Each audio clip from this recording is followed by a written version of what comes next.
तो जय जगन्नाथ सांग मैंने तो आज पूरा देसी जोगाड़टे करिछि।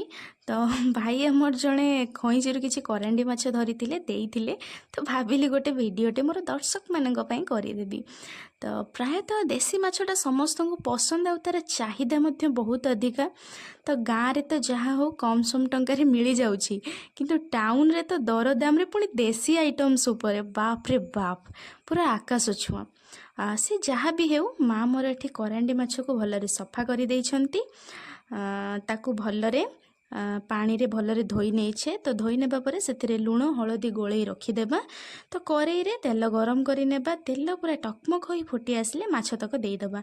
तो एठी कहि रखिबे चुली रे किंतु रोसई करिवार मजा ही किछि अलगा। हाँ गरम लागि पारे किंतु टेस्ट रे एक नंबर। तो कष्ट जेउथिरे अछि आज्ञा फळ मध्य सेतिक मीठा थाए सेथिरे। ठीक कहिछि कि नै निहाती कमेंट बॉक्स रे थरे जणैबे। तो माछटी भलरे भाजी होई गले सेथिरे गोटे सरिसर बाटण देबा। बाटणटी प्रस्तुत करिबा पई किछि धोळा सरिसो आ सुखिला लंका गोटा जीरा और रसुण नेकी प्रस्तुत करि नेबा।